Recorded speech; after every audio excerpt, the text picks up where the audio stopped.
Hey guys, how's it going? This is Jake Baynes here, and I'm going to be running you guys through how I get my tones out of the new MixWave Two Rock Bloomfield Drive. Let's jump in and take a look. So the first thing we're going to do is kind of set this amp to a neutral state. When I first got this plugin, this is kind of one of the things that I did to get myself situated to explore all of the possible sounds. One of the things I like about this is it's actually got literally a flippable on and off switch, which is kind of cool. So when I set this amp to a neutral state, really what I'm looking to do is kind of just set everything down as far as all these flip switches at the top. So I set it to EQ2. I've got the bright switch off, the mid switch off, the deep switch off, bypass switches off, and the lead switches off. So really I'm just getting a clean tone. So my clean tone's kind of just sounding really neutral, and it sounds like this.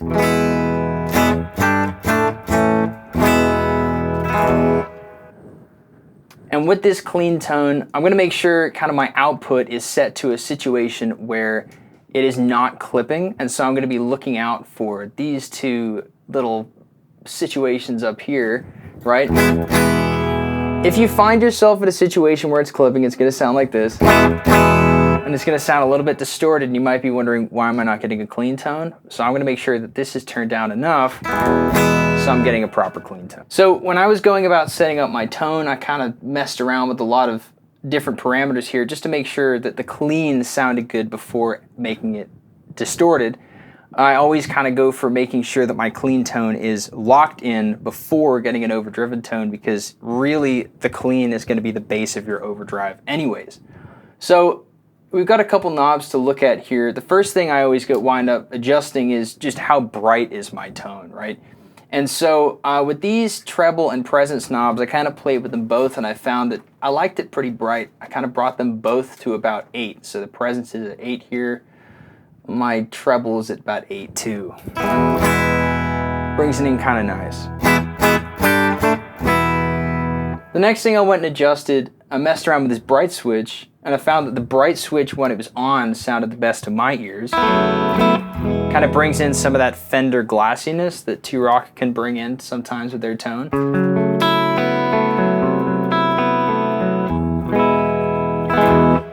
Alright, so we've got the treble and the presence set, and I like to flip the bright switch up. The next thing I'm going to check out is this deep switch. Alright, so some prefer the deep switch on, some prefer the deep switch off.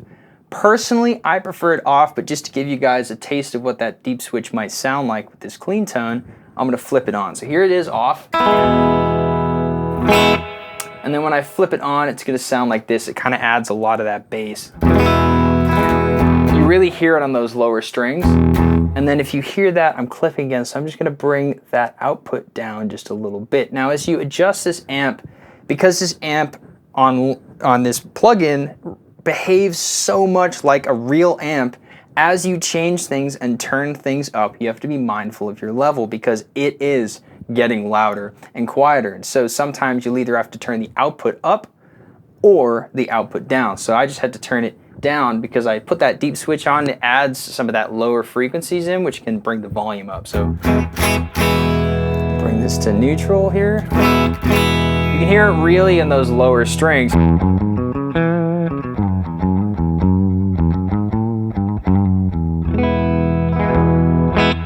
But I prefer it off, so we're going to flip that off. So now I've kind of messed around with my clean tone. I've got it where I want it. I like the mid and the bass knobs kind of halfway.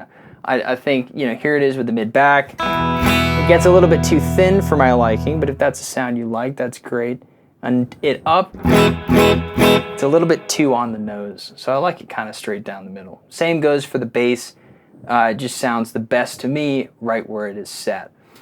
The next thing to mess around with is on the normal channel, if you will, or where it's not overdriven, we can actually turn the gain up and get somewhat of an overdriven tone without actually having to turn the overdrive circuit on. And this is kind of because we're like pushing the tubes a bit here. So if I turn this up to about 6, I'm pushing those tubes, or tubes, if you will, and we're getting kind of an overdriven sound. Let me get this set right here.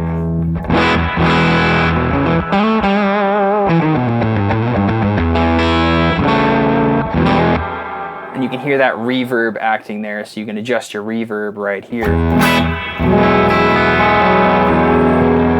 Now you can adjust the balance of how much of this overdrive you want and how it flavors by changing the master. So if I roll the master back, I'm pushing the tubes less, just like a normal amp. I bring the output up. It's a little bit on the cleaner side, but it's still overdriven.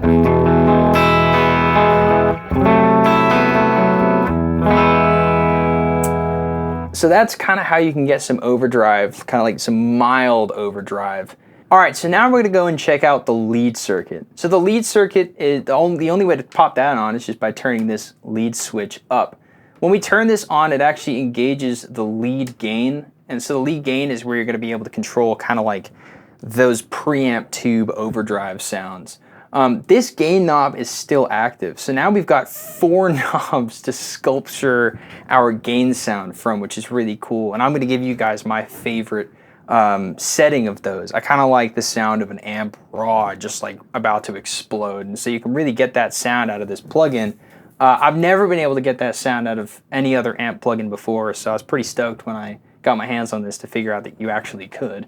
But to give you an idea of what this sounds like at the moment, with that lead circuit on, I'll turn it up a little bit. We got a little bit of overdrive, but nothing crazy at the moment, right? And so like I said, we can go through each of these, the gain, the lead master, and the master to kind of change and sculpture our gain. So let's see what the first gain does. This is going to push that overdrive side of the amp. I'll turn this up.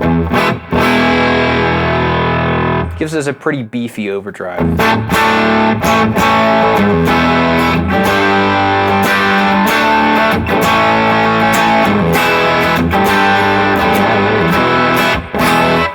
Sweet. Now if I turn this down, I think the best way to get an idea of what all these knobs do is to turn one up at a time, turn it back, turn the next one up, turn it back. So I'll turn this one back to where I had it, which was about 3. I'm going to turn the lead gain up, all right? So here we go. So this is like the most overdrive knob. It's a very tight sounding overdrive. It gives us that kind of Two Rock or the D style overdrive that you'd look to expect from some of these types of amps.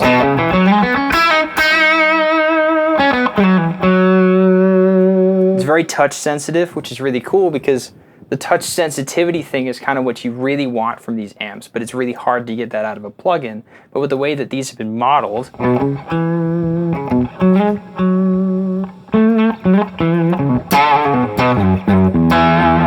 you can really get that touch sensitivity thing. So that's what that lead gain knob does. It's kind of a tighter sounding overdrive.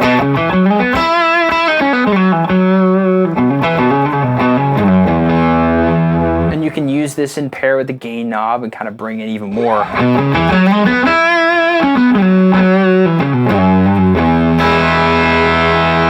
Very saturated sounding.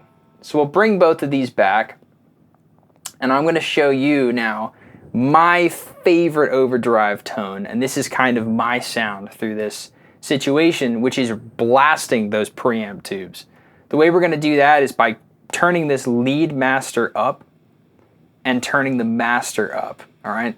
If I was able to do this for real, it would be mind-blowing, right? It'd be so unbelievably loud. So you have to remember that this is a 100-watt amp, but we've got it as a plug-in, so in the moment in my room, you know, I mean, my head's this close to the speaker, I'm not going deaf, but, you know, if I was in the actual room with this amp, it'd be super loud. So this is my favorite sound, and you can hear that that reverb is just going crazy, so we could turn that down a little bit.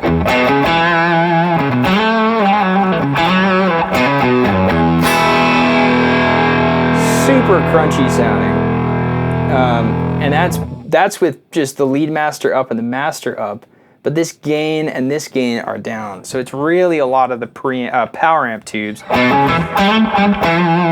that we're pushing here.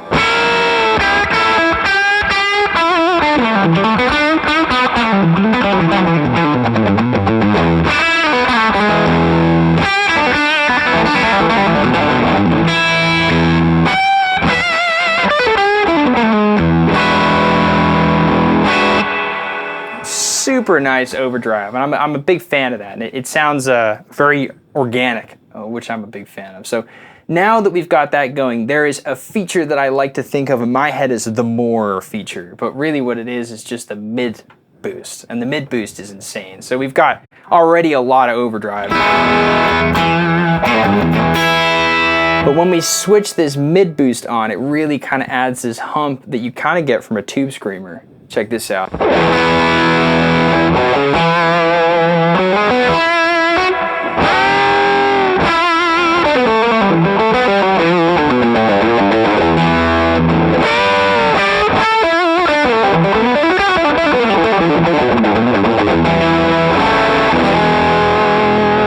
Kind of fills in the cracks, if you will, and it adds a lot. So I'm a huge fan of that. So this is how I get my tone out of the MixWave Two Rock Bloomfield Drive. I'm curious to see how you guys get your tone out of this. But the link to this, and there is a 14-day trial to this. I recommend checking out the 14-day trial. That way you can get a feel for the fact that this thing really does feel quite real. It's going to be down below, so check that out. But once again, I'm Jake Baynes, and thank you so much.